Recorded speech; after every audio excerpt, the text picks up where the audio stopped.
Well, as our president welcomes his French counterpart, let's not forget how the media portrays Trump's harmful foreign policy. Republicans really have a responsibility to talk about the imminent threat that they know, because they've seen behind the scenes, that this man poses to the safety and the security of the United States of America. I've asked Twitter spokesman, does this violate Twitter's terms of service, making this kind of threat toward North Korea? On the world stage, this president is humiliating America. No question. Well, that didn't age well. So does the president of France agree with them? We have a lot of work to be done together, but I'm very, very honored and very pleased, because whatever the context could be, this relationship is stronger than the events. And on top of it, we have an excellent personal relationship, so I want to thank you for that.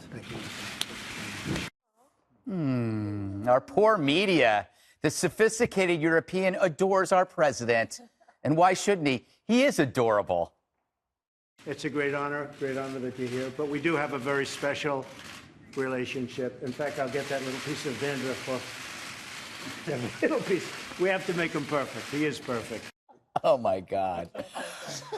Someone break out the therapy llamas, because every single narrative the media uses to slime Trump seems to flunk the reality test. It's a difference between Trump and Obama.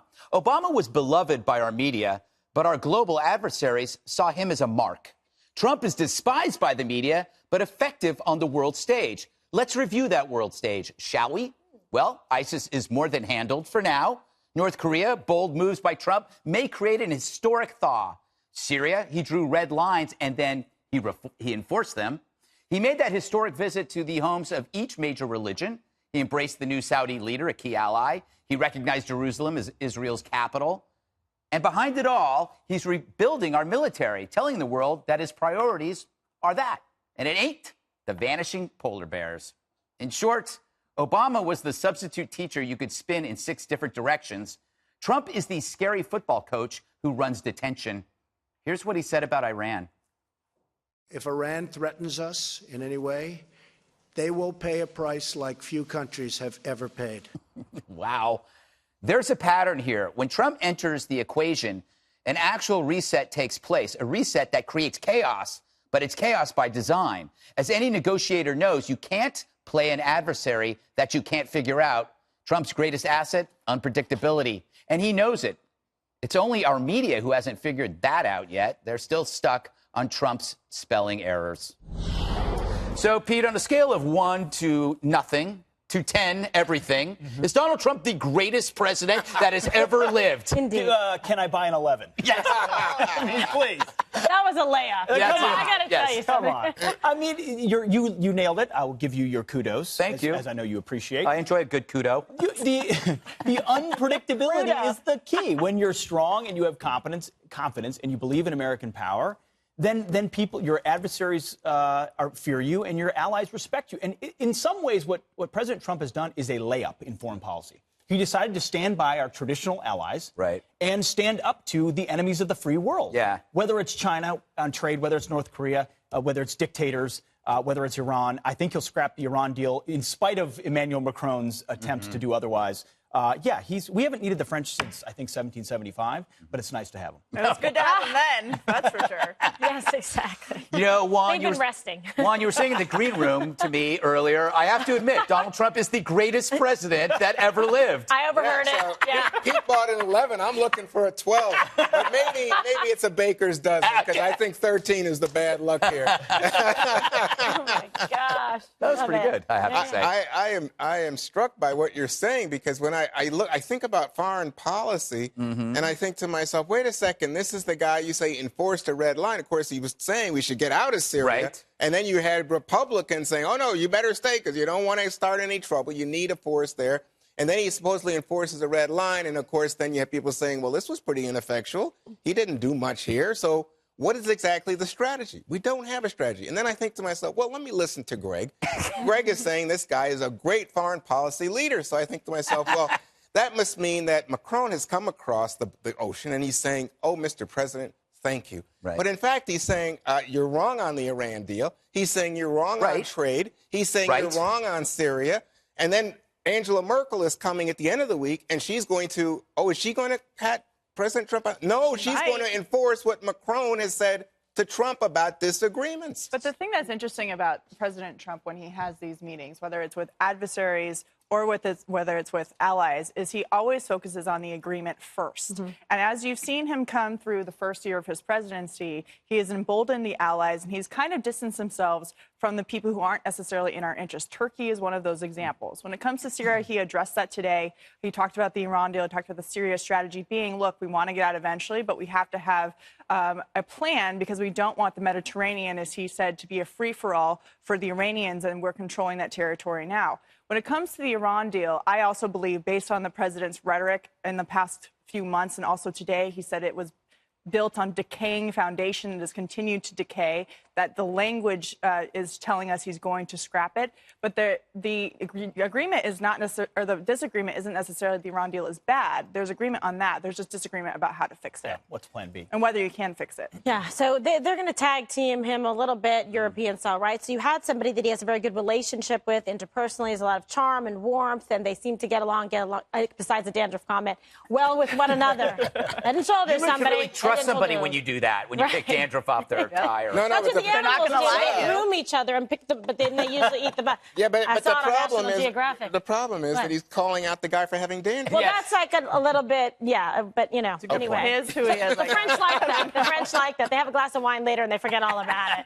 So what's going to happen is now Merkel has a much more contentious relationship. She's been quite critical of the president, but she's going to have to roll that back a little bit in terms of trying to get some diplomacy, because there are things that the two of them want. They want to be able to have him reconsider the Iran nuclear agreement, and he wants them to get involved and go along with what he wants to do as it relates to Syria and Iran in terms of that, geopolitical area that is strife with problems in the Middle East. So in terms of that, he's already got in his head some kind of negotiating chip of they're going to have to play ball. They're going to have to be respectful. She's going to have to stop with the incessant criticism, because guess what? She's no longer the Iron Lady of Europe that she was. No. She has been tremendously weakened politically across Europe with the problems that she's had there and in terms of the elections, et cetera. So see what happens the end of the week. And I would argue, too, that the president has actually taken a little bit of pressure off of the Europeans by calling on the Arab nations around Iran, who are very concerned about them restarting their nuclear program, which they've threatened to do. He has said, this is your responsibility in your region, which allows the Europeans to take a step back and go, okay, this is in our interest to be involved here, but the people who really need to make sure the rules are being followed are the people in the neighborhood, and that is the Arab nations. He's also reasserted the real power relationship between us and the European nations. I mean, Barack Obama was deferential to these countries that we have no business. We were inferior. We were equal to them. We were not, we were all exceptional nations to him. But, you look at France, they've gutted their military to pay for their welfare state. They've opened their borders. They don't demand assimilation. They've got terrorism problems. They've got demographic problems. They aren't the world power they used to be. Sure, they own a seat on the Security Council. That's thanks to us in the UN. That whole global system is largely irrelevant. He's sort of just patting, wiping off the dandruff and patting him on the shoulder. And saying, I do not have dandruff. No, you don't. For the record, I do not. Nice to have you here, but we don't really need you. In France, they call it shoulder snow. Just so you know. Shoulder Very snow. Quite sophisticated. delightful. Yes. Look at Juan. Juan's like, what am I doing here? I don't know. You're in a good mood because Trump made you laugh today. Well, he did. The president is humorous. Well, actually, I was hoping that I would get some of the lamb. I understand they're having lamb at the state dinner My tonight. favorite. Dover sole last night, lamb tonight. lamb. I'm glad he's draining the swamp of all these elitists, who would engage in this kind of behavior. Oh, it's lamb elitist food? Lamb chops. Yes. At a state dinner. What is it, for $150? Not a big state dinner, a tiny state dinner. I love it. Next time. You know what? Liberal. Jesse's not here, so you need somebody in that. Typical liberal quibbling the details. I know. Going But after his spelling and his food. but By the here's- way, can I just show you one? Okay. This is, I just want to show you how special this relationship is. That every world leader, when they meet Trump, they come away with a special feeling. Take a look at this. Thank you. Thank you very much. Thank you very much. Thank you. Thank you. I like him a lot. It's an honor to call you my friend. Thank you. Thank you. Thank you. Thank you. Thank you, everybody. Thank you. Well, I love a bromance. It's like a buddy. I do. It's a buddy comedy. Yeah, it's a Buddy comedy. yeah. It's what is you that, want to good do with cop, Jake bad Tapper cop? every day. More like Lou What's that Dobbs. cop movie? I yeah. forget what the cop. Well, it could be 48 hours. 48 hours, something like Yes, that. 48 But the hours. Or Lethal Weapon. The problem here, the big problem is that you have Macron and the Europeans, that you guys, I mean, you sound like Don Rumsfeld, old Europe. I mean, they, It is old. yeah, but I mean, Right, Europe, guess what? As Macron has said, the United States needs allies. We do need We have friends. allies. And they are our principal allies right now, especially in the war against terror. And so when you look at Macron, you're looking at a guy who's a globalist, Pete, a globalist, and Trump is an isolationist. And that's why the tariffs issue, the trade issue. So he gets is so along. You should be celebrating the fact that he can work in this fashion with someone who perhaps is ideologically different or disparate than him. No, what a I'm home fine. run! Thank you for I'm making the fine point. with that. No, but and actually, one, I hope that Macron is able to talk to him about the tariffs.